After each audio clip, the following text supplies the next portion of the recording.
So fats are actually good for you. And what we're going to show you right now is a couple ways on how to eat fats and actually lose weight and live a healthier lifestyle. There's a big misconception that people think, when they have to lose weight, they have to take all fat out of their diet. Or on top of that, you'll see things at the store that say fat-free, and they think they're healthier. So, if you want to lose weight, you still need to be eating fats, but it's all about the type of fats you eat and how you eat them. And also, the biggest key is also sticking to our 3 meals, 3 snack daily intake and following that rule as well. Yeah, so the main thing we want you to know with fats is that obviously they're not the enemy. The three main things, the three main distinctions we want to clarify in this video is obviously what type of fats you eat, where you're getting your fats, how the fat is prepared. So a really big thing is when you put fats and you cook anything at really high heat, kind of like deep frying chicken or deep frying donuts. Or the reason that's not so bad is not because they're so high in calories, but it's because when you cook something at that high heat, the molecular structure actually changes and it produces what's called trans fat, which you might have heard of. Trans fat is what clogs your arteries. It causes oxidation. It completely takes your body off of balance. Your body has a balance of omega-3, 6, and 9s, and it completely takes it off balance and it starts to cause oxidation. So we're going to fix that. We're going to give you clarity on exactly what fats to eat, when to eat them, and how to prepare them. And as long as you're following the 3 meal, 3 snack program that we laid out earlier in this course, you're going to be fine. We just want to give you some distinctions and some common mistakes to avoid when eating fat. So the 3 main fats that you're going to see on labels and you're going to hear about, and you might not know anything about, and it's good to educate you so you're going to understand and you're going to be able to eat fat, and stay leaner. There's one which is trans fat, unsaturated fat, and saturated fat. Now, trans fat we want to totally get rid of. We should never be eating trans fat at all. That trans fat, like Alex said, it happens, when you overcook at really high temperatures. On top of that, trans fat is all man-made. It's used in foods that are packed away for long times. It doesn't spoil as fast as as saturated or unsaturated fat, which comes from plants and animals. It's stored in packages, so we have to make it so it's not going to spoil as bad. So trans fat we want to stay away from. Whenever you see trans fat in a label, you want to stay away from that food. A common thing that's associated with trans fat is hydrogenated. That's a weird word for me to say. Hydrogenated, whenever you see that, it's associated with trans fat. And a quick note on trans fat, there's actually loopholes in the labels where if something has less than 0.5 grams of trans fat per serving, they don't have to put it on the label.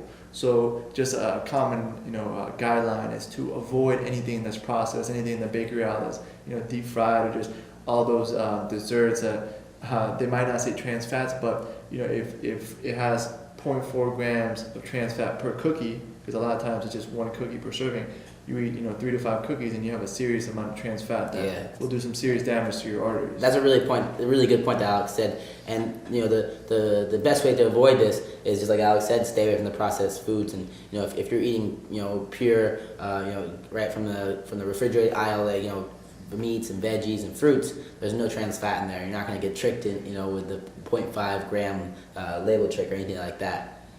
Second kind of fat is saturated. Now, up until recently, saturated they used to say it was bad for you. Saturated comes from saturated comes from animals, usually from your animal meat and things like coconut oil as well. Saturated fat is really good for you. It's really good for your brain, your skin, a bunch of different areas, and you need to eat that, and that's one of the things you need to include in your diet. Third is unsaturated, and saturated forever has been known for being really good for you. That comes from plant and fish. You get it from things like salmon, olive oil, all different kinds of things like that. Nuts, avocado as well. Nuts, avocado, all those things you get unsaturated fat from. And those two kinds of fats, the saturated and unsaturated, are really good for you. And those are the kind of fats you need to include in your diet. And it's going to help keep you fit, keep you lean, and keep your body functioning at a high rate. And in one of the previous videos, we talked about the bulletproof coffee, what I like to have, and that has a lot of fats. It has the coconut oil and the butter. And the reason why I like starting my day off with that so much is because it completely kills any cravings I could have for the day. If I start my day off with something that's sugary, that's going to spike your insulin. So what happens when you eat sugar is that your blood sugar goes down, goes up, and then insulin gets released in order to balance your blood sugar again. So fats doesn't have a significant effect on your blood sugar, obviously, because it's fats. So no insulin gets released. And if you have that bulletproof coffee, it's with all those fats, it gives you really sustainable, clean energy. There's no really, like you said, no spike, right? It's staying pretty smooth. You know, it gets your blood, like Alex said, gets it up, but you stay smooth with it, so you know you never see like a crazy drop in your blood sugar, and that's the crazy drop is what makes you crave again or crave whatever you ate, because you know you go up and then you have a down and you want to get back up again. Yeah, so the fats really give you a sustainable, clean, smooth energy.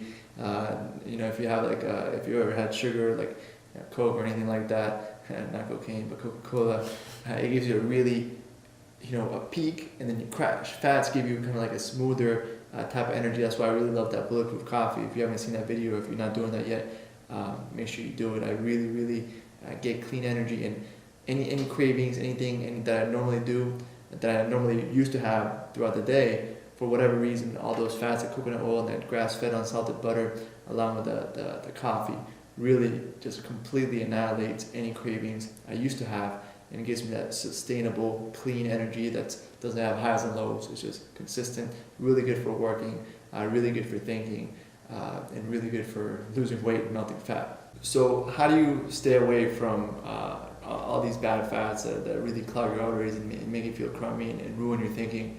The easiest way is just eat foods that have the least amount of ingredients possible. Anything unprocessed, whether it's fruit, whether it's whatever it is, make sure it only has one ingredient.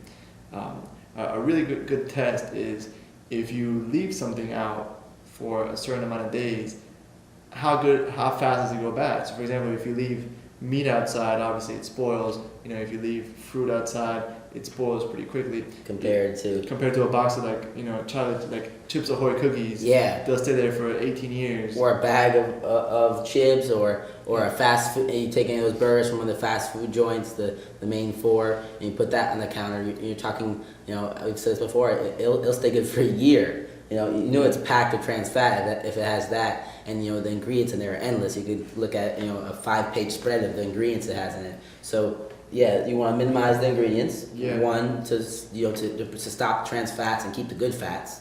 2, I would say maybe doesn't go bad as fast. Doesn't go bad as fast. So if you can put it in the fridge, it goes bad in a couple days, or you can put it on the counter, it goes bad in a couple days. It has less. It doesn't have any trans fat in there, or it has good fats or saturated, unsaturated fats that are going to spoil quickly. Yeah, the reason they put those trans fats in there and why they put all those hydrogenated oils is because it gives it a longer shelf life, right? They're just trying to increase profits, not necessarily to increase your health, right? So anything that's boxed, anything that really has, that's in a box, even if it says 0 trans fat, remember there's loopholes and there's a lot of greed and scams going on in the food industry where they don't have to say what's exactly in the food. And even something that says natural flavors is one of the ingredients.